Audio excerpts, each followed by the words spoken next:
50 quick tips on music production that I've gathered over 10 years since we just hit 50,000 subs. Thank you very much. Fasten your seatbelt because some of these tips are a little bit weird. As always, one of the first 500 commenters will win a free mastering done by me. Follow me on Instagram for more, but I'll shut up now. Let's dive into the first one. First tip is using reverses. This is without and with. This can be used on everything. Let's have an example with a vocal as well. Without, with. It introduces the sound, use it for everything. Use pitch bends, even small ones can make a huge difference in your sound. This is without and with. Just makes it a bit more creative. Try using a super short delay that feedbacks heavily for a creative effect. This is without and with. Can be a good way to have a twist on the sound design. Try using very low ambient sounds in the background of the track to create some ambience and some life to your track. This is how it sounds with. Might be difficult to hear, but this is how it sounds on its own.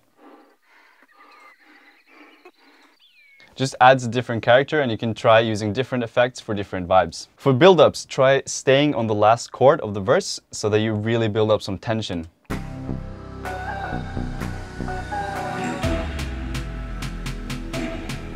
Can be a nice trick to make the build sound more powerful without adding too much stuff. EQ out everything that's unnecessary. For instance, this vocal is how it sounds. You do. You may not even notice it, but if we do like this, you clear out a lot of the bass stuff that you really don't need. You don't hear it, and it just clutters up the mix. So just get rid of anything unnecessary. If you have a really hard drop, it can be very useful to at least have a solid vocal sample or melody in the break that will help it be able to stream as well. Even though the drop is like this.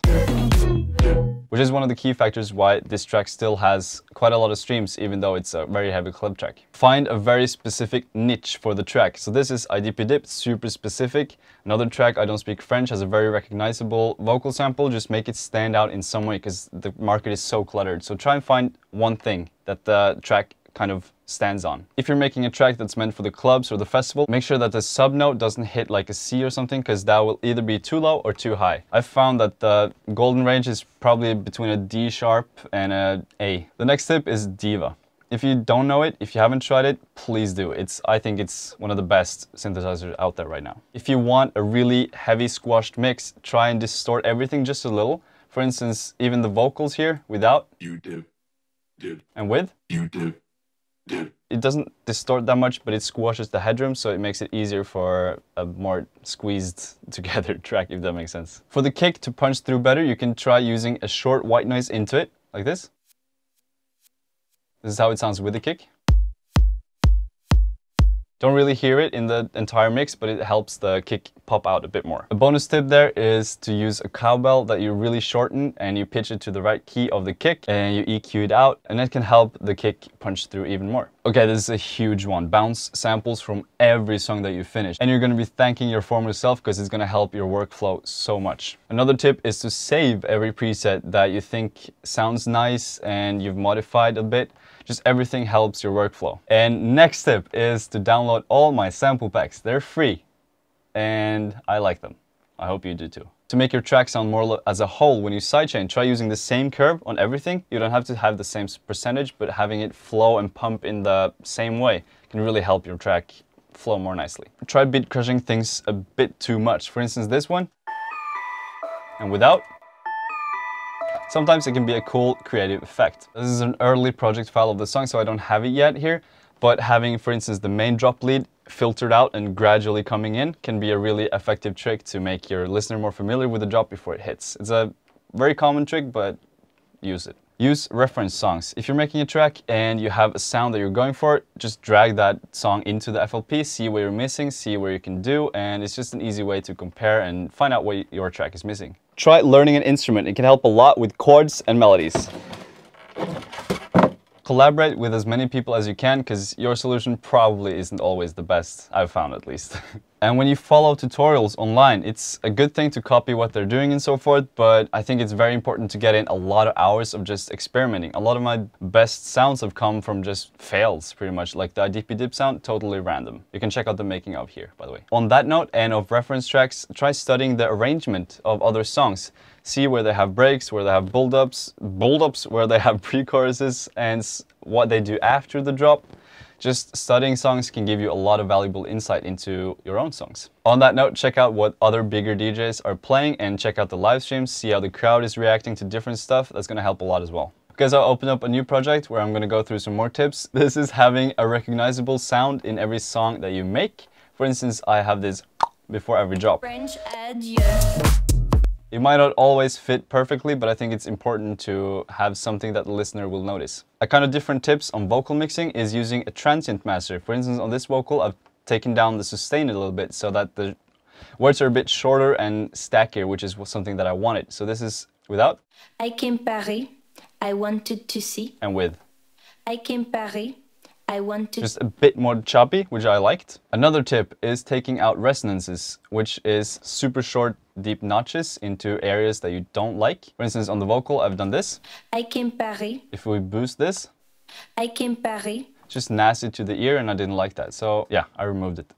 Because this is probably the biggest tip, except some of the last ones, because I want you to watch the whole thing. But this is starting the song off straight to the point with something catchy for the listener. So I came Paris.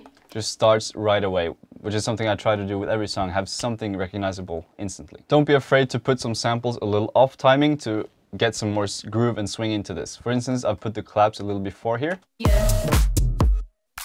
To make them pop out a bit more. Yeah. Without and with. Yeah.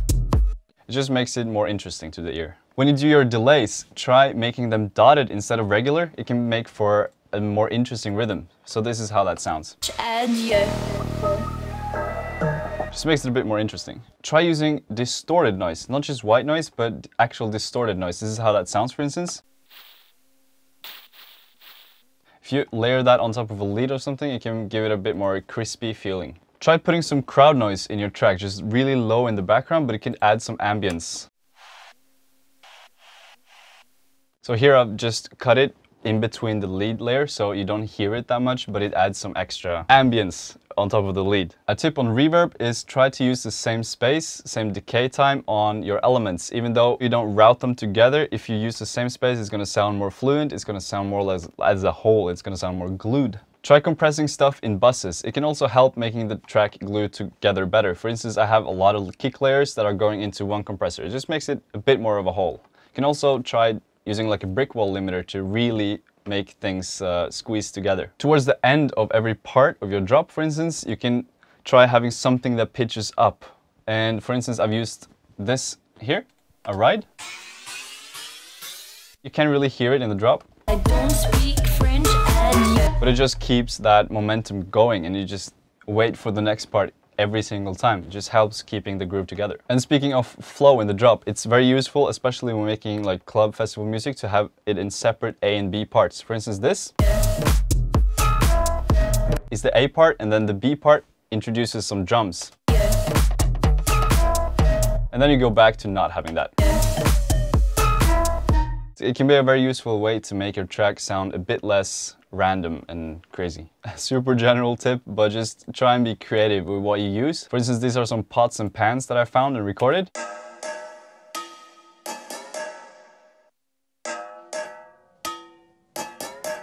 Make for some creative, unique sort of element. You can check out more of those creative tricks in this video right here, by the way. For the second drop or chorus, it's always useful to add just a little thing. For instance, for this track, it helps with just adding a little ride. It just adds something more. You don't really hear it, but it's there.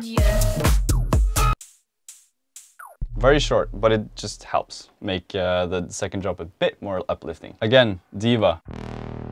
I just love it so much, get it. In addition to using a distorted white noise, it can also be very useful to have just a regular one that fits the ADSR envelope, the attack, decay, sustain, release envelope of the lead. And you can also do one to either side and have it be just a little bit off one of them, so it gets this Haas effect. It can be problematic in mono, but usually it works. Quick bonus tip is trying to mix and just work in general on really low levels in volume. So if you produce on really low levels, it's going to be even harder to make everything sound even, and it's going to make your mix sound better. And when you blast it up with high volume, it's going to sound very much better, and you save your ear as well, which is very important. Another tip is using a plugin that's meant for one thing for another thing. So for instance, here's a string,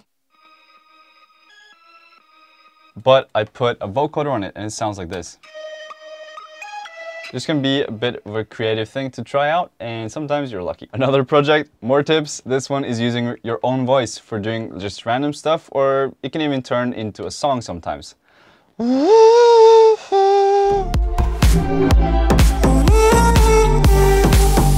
Another tip is panning things, but actually automating it so it slowly pans around. I have this sound going in the background.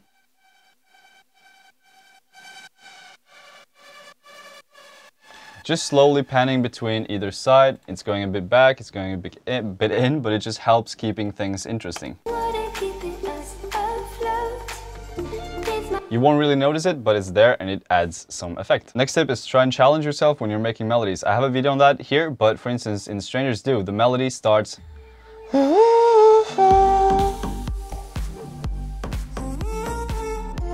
so it's a different kind of melody. It starts way before the bar and it's a long break before it continues. It's just try different stuff, and it's often a lot of fun is going to come out of it. Another tip is the second half of the drop, the chorus, whatever, is try and add a little counter melody. So for instance here, it goes, I might look crazy, but adding just small counter melodies can be a really effective thing. Another tip while we're at it, the second part of the drop, it's often a good idea to bounce out the lead and put it one octave up just slightly. It just brings it a bit more excitement. I should have done it here. I should have had like a whistle going over it or something to make it different, but I didn't. I've gone over a lot of my producer mistakes in this video, by the way. If you're interested, you can check that out. Another big tip is thinking of the mix as a 4D box. So you have to fill up volume wise and low volume, but you also have to figure out how to fill out the back end. So for instance here we have this guitars really in the background, and kick is up at the front, bass line has a bit of a reverb, so it's kind of in the middle. So this song isn't the best example for that, but it can be very useful to try and think of it as a box, and you just kind of put stuff where you find it necessary, and you can also like cut out different parts to make it fit with another. So if you EQ one thing and you take out a little bit of lows, you can add some in another sound. It's just thinking of it as carving can be a very good mental note, if that makes sense. I must look so crazy. I spoke about cowbells when we were talking about kicks, but it can also be used for everything else. For instance, the bass line here, without and with. Can you really hear it? This is if I make it louder, but it just adds some small attack. If you need more attack, it's a good way to do it, but remember to pitch it correctly. Okay, guys, I think we're at the 50th tip now. I'm horrible at counting, so I'm not sure, but this is adding a brickwell limiter on your master chain sometimes to check how everything's sounding. Because when you brickwell, your transients like your kick and stuff get smashed, so just the mix in general will sound a bit different. So it's good to check that, how it's going to sound sort of when it's mastered. So that's pretty much it. I hope you enjoyed the video. If you did, click the notification, subscribe, like, comment, show it to your cat, dog, and goldfish, your family. Have a great week, and see you guys next week.